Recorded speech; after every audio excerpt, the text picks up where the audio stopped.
Dalam kisah perjalanan penegakan hukum, skandal mega korupsi PT Asuransi Jiwasraya memang menjadi salah satu catatan hitam paling pekat. Dengan total kerugian negara yang ditaksir mencapai angka 16,8 triliun rupiah, skandal mega korupsi Jiwasraya tercatat sebagai kasus korupsi terburuk nomor 7 di Indonesia. Belum lagi, bila membahas jumlah korban, yang disebut-sebut mencapai jutaan nasabah pemegang polis.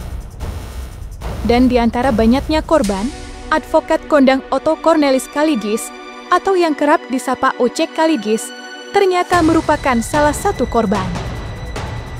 Ya, sebanyak kurang lebih 38 miliar uang hasil jerih payahnya kini mengambang entah kemana. Tentunya salah satu anggota tim pengacara presiden itu tidak diam saja.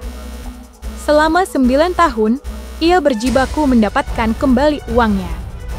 Bukan dengan cara ekstrem, namun jalur hukum, bentuk disiplin ilmunya sebagai seorang advokat. Dan terbaru, OC Kaligis kembali menempuh upaya baru dengan berkirim surat kepada orang nomor 1 Republik Indonesia, Presiden Prabowo Subianto.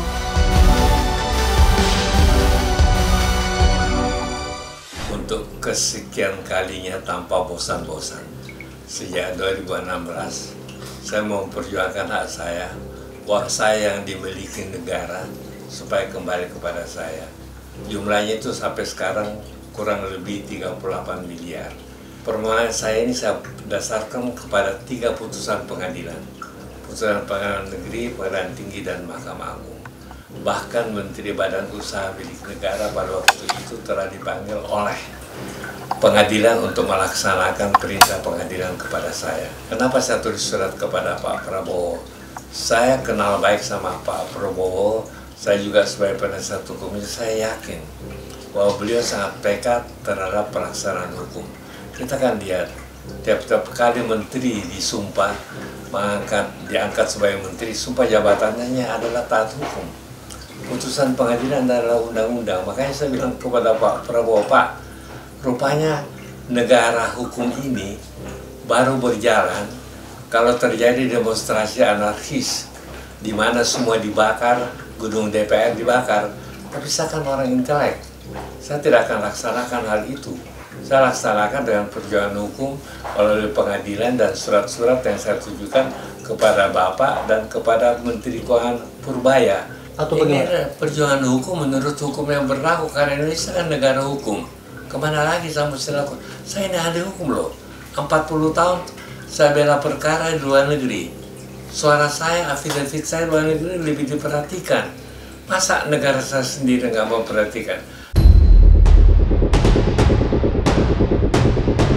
Selain berkirim surat kepada Presiden Prabowo Subianto, OC Kaligis juga menyertakan surat yang ditujukan kepada Menteri Keuangan Republik Indonesia, yakni Purbaya Yudi Sadewa.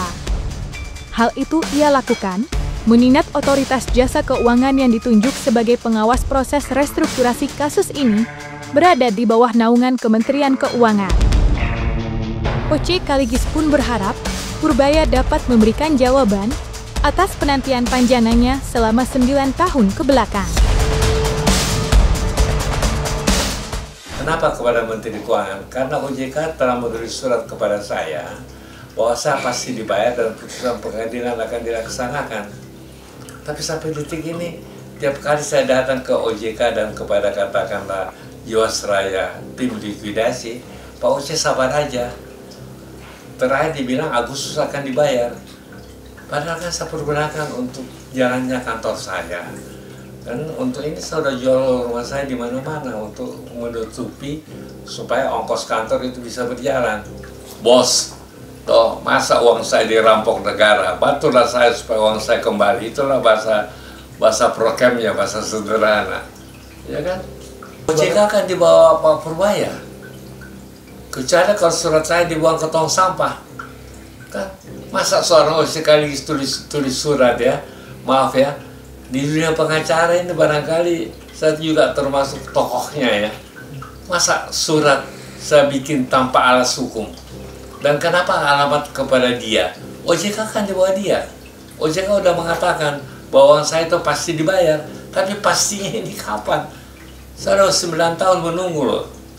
Cukup lama, cukup saya sabar. Walaupun saya banyak itu, saya tidak akan gerakan massa di lapangan untuk melakukan tindakan anarkis. Saya kan orang terpelajar. Jadi maksimal yang saya lakukan, semua surat saya sudah sampai. Sementara itu, perjuangan Oce Kaligis dalam menagih miliaran uangnya telah mendapatkan sedikit harapan belum lama ini. Pasalnya, telah berhembus kabar yang menyebut uang Oce Kaligis akan kembali ke tangannya pada bulan Desember tahun 2025 mendatang. Akan tetapi, harapan itu harus sedikit samar karena berita terbaru tak kunjung datang menghampiri.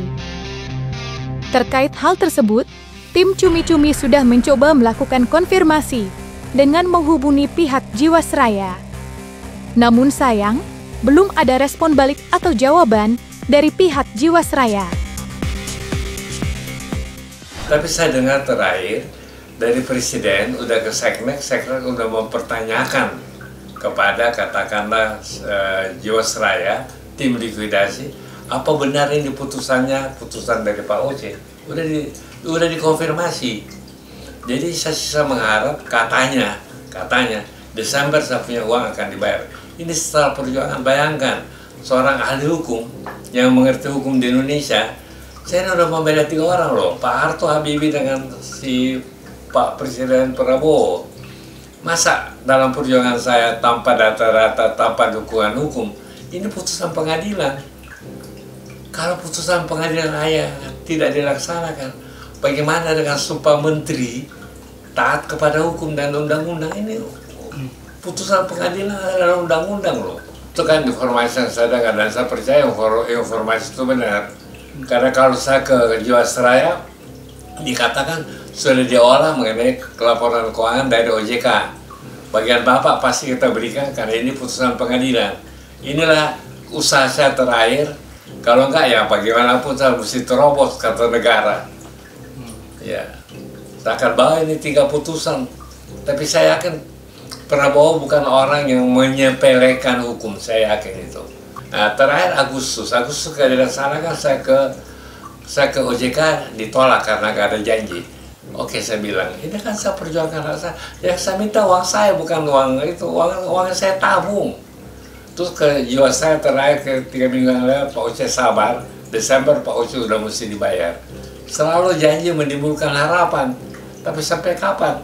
Bayangkan, dari 2016 sudah 9 tahun saya berjuang untuk supaya putusan pengadilan itu dilaksanakan. Itu aja yang saya minta. Apapun yang akan terjadi ke depannya, tempat akan ditentukan dalam bulan Desember mendatang, tepat dengan janji pengembalian uang Oce Kaligis. Tapi di sisi lain, proses pencairan uang asuransi Jiwasraya telah berhasil dilakukan oleh beberapa pemegang polis. Salah satunya, ASN Daud Mia, yang belum lama ini menceritakan kabar bahagia bahwa uangnya akan segera kembali. Proses pencarian itu bahkan ia bagikan ke masyarakat lewat unggahan media sosial, di mana ia bercerita bahwa proses pencairan tidak berjalan rumit.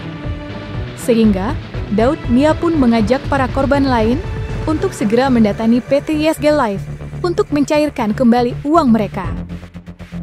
Entah, nasib seperti apa yang menanti Oce Kaligis serta korban-korban lainnya. Namun yang pasti, kasus ini masih patut dikawal bersama hingga semua korban menerima uang mereka kembali. Hari ini saya berada di depan kantor IFG Life, asuransi yang menghandle pelunasan asuransi dari ex Jiwasraya. Jadi hari ini saya akan mencoba mencairkan dana saya yang dulu tertahan di asuransi Jiwasraya. Yuk kita ikuti prosesnya. Jadi teman-teman yang mau mengurus sini dan membawa polis atas nama orang lain, baik istri anak dan lain sebagainya harus menyertakan dengan surat kuasa biar nggak bolak balik seperti saya. Ternyata tidak begitu sulit teman-teman, tinggal membawa polis asuransi yang sudah diimigrasikan ke IFG Live, baru nanti di sini akan dicek dan berkas sudah diterima dan ditunggu 20 hari kerja. Semoga bisa beres dan teman-teman yang belum selesai asuransinya, jiwasrayanya, ayo jangan kita diamkan, hak kita bisa kita tuntut. Makanya mudah-mudahan toh surat saya ini sampai kepada Pak Prabowo dan kepada Pak Purbaya yang selalu lantang di media toh memperjuangkan kebenaran, itu aja. Sampai-sampai dia melakukan toh kunjungan dadakan kepada Bea Cukai dan lain sebagainya. Jadi inilah manusia-manusia, pemimpin-pemimpin yang saya sangat harapkan juga bisa ikut atau merasakan perjuangan hukum saya yang telah saya capai melalui 3 putusan pengadilan. Jadi jiwa saya dan Badan Usaha Milik Negara kalah di Pengadilan Negeri, Pengadilan Tinggi dan Mahkamah Agung. Kemana lagi saya mesti pergi kalau begitu?